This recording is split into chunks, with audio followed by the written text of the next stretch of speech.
The old courthouse. August 18th, 2020.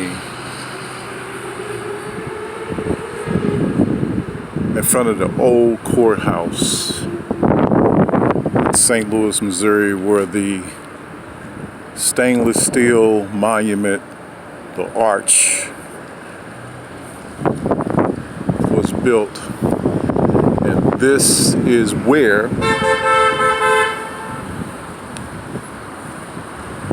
the people, the indigenous Aboriginal people, Native American, Indian, wherever you want to call it, will auction off as slaves on the front of these stairs, in front of this courthouse. And you know why they have auctions outside the courthouse? Because it's illegal to have it on the inside. So there's a lot of information that people never took the time to learn about history. And when I was in school, most people thought that history was boring, even though what was taught in history in grade school and high school, most of it was fabricated, most of it was a lie, because it never revealed and articulated the real history behind America and our contribution to this land long before the European colonists even set foot on Northwest Africa / the Western Empire of Morocco / Turtle Island, the North Amexem, what you now call North America. And as I stand in front, and I've done a video like this before, in front of Dred Scott and his wife, and his mate, rather. And I come down to pay tribute to this statue because it's very important to me. But unfortunately, you have people, Asiatic people, that don't even know who they are, calling themselves Black, African American, and it has no standing in law. Barack Obama was in office. He gave you that clue when he was interviewed by Tom Joyner. And if you look into history, the word black, or the title or the label black that was passed on to us, started in 1774. Around September 5th, in the circle of intrigue of George Washington, Thomas Jefferson, Paul Revere, Benjamin Franklin, John Adams, all part of the Masonic order. And we're drawing up articles of association. And George Washington stated that, gentlemen, that we have the upper hand on the Moors. We're going to take the fezzes and turbans off their head, the sandals off their feet, teach them religiously that they are black, Negro, and colored. And 200 years from now, gentlemen, these people would not know who they are, nor from which land they came, nor their forefathers' ancestry, something along that line. And he stated, I cannot tell a lie. I chopped down my father's cherry tree, which was the nation's flag. Now it's a red flag that you see the Moors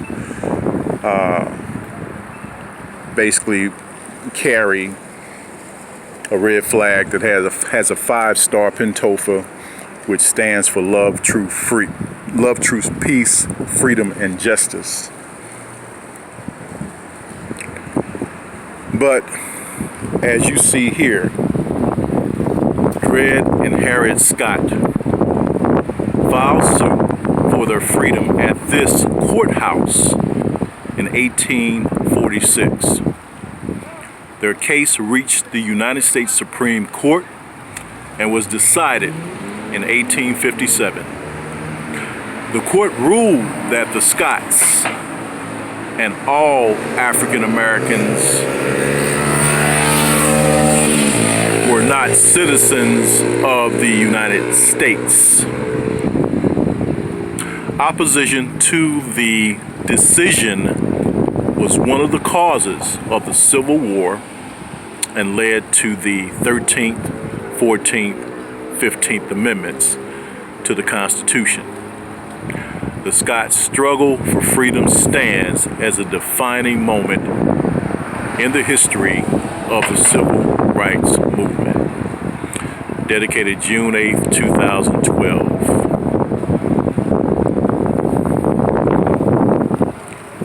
Harry Weber sculpture.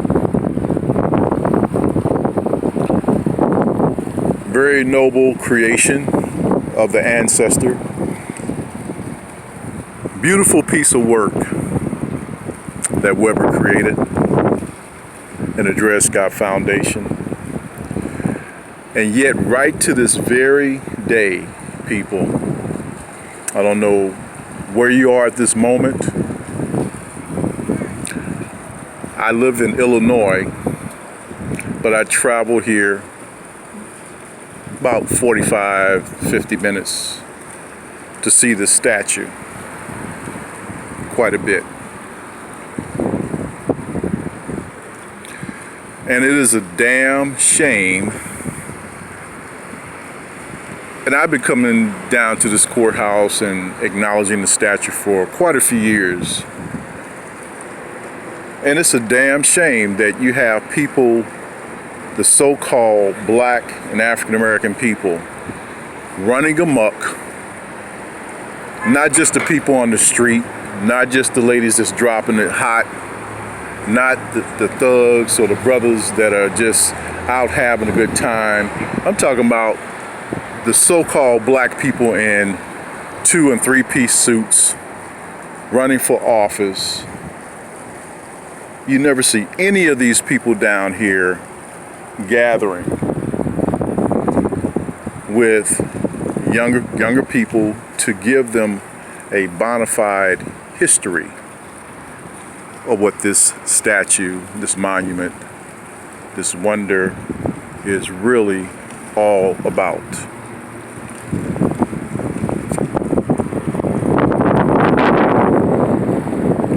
And it's unfortunate.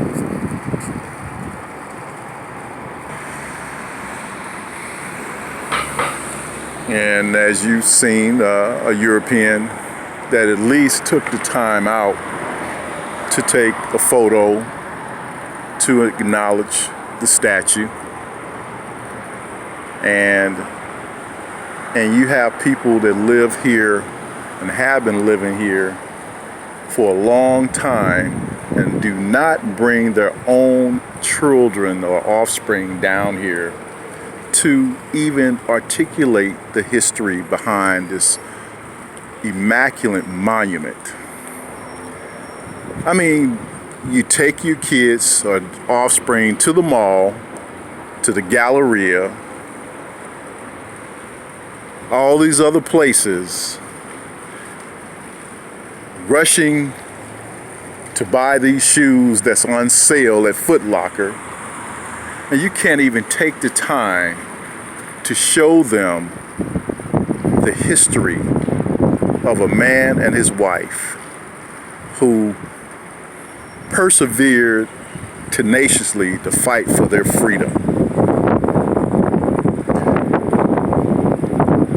And I'm talking about you, so-called black and African American people.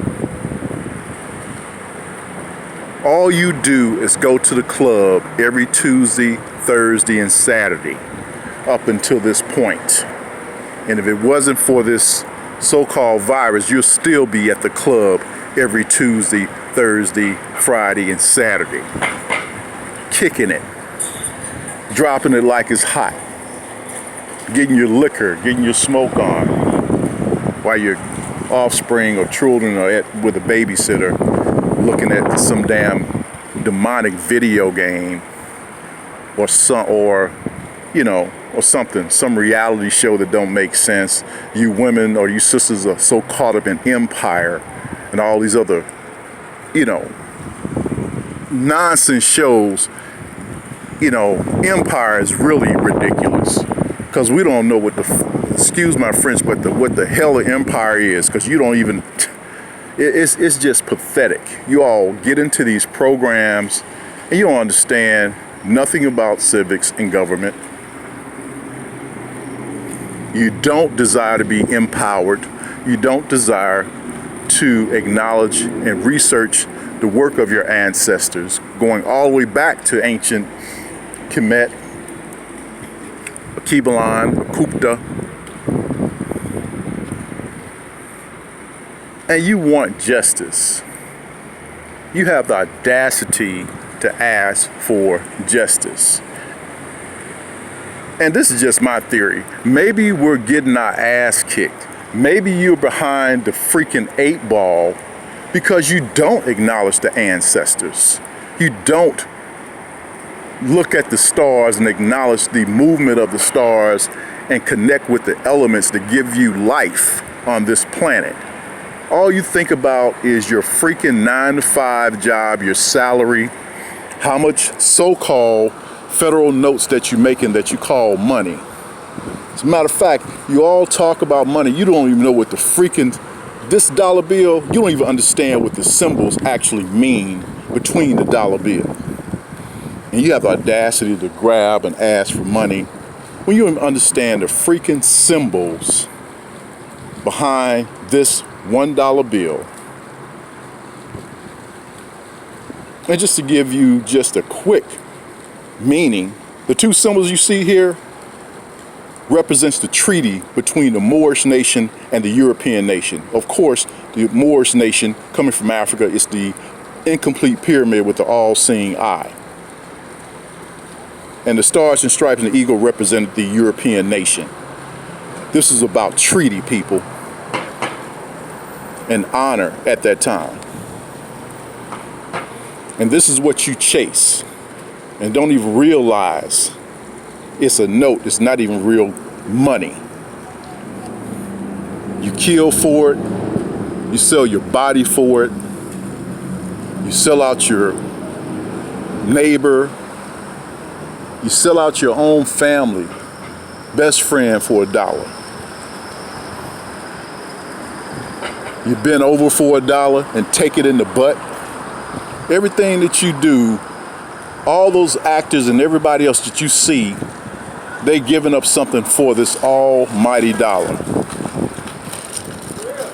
Instead of making their spirit and their soul, the very life, the threshold, and nothing would take precedence over that, not even $1. I was very close to Dick Gregory for over 24 years. And one of the things that I would never forget about that man, when he was offered a couple $100,000 or more to do a cameo for the Baddest, and if you look it up as Baddest when during the playoffs back in 2015, and the shoe corporation wanted to pay him possibly $250,000. He would not take it. And you know why he wouldn't take it? Because the manufacturer made the shoes in a third world country. So he offered them, or he stated that, hey, I'll do it, but I can't take the money. And they said, why? Because you manufacture in a third world country. They said, well, we got to give you something. And I'm just paraphrasing. He's like, I'll take $1. Huh? $1? Yeah. But it showed, he gave me that dollar check that the shoe corporation gave them. I won't even mention their name. But it just shows you the integrity and the honor, the platform the square that this man stood on. He would not sell his soul nor his people for $1. But most of you people out here, you know, you'll give up your children, your own offspring for $1.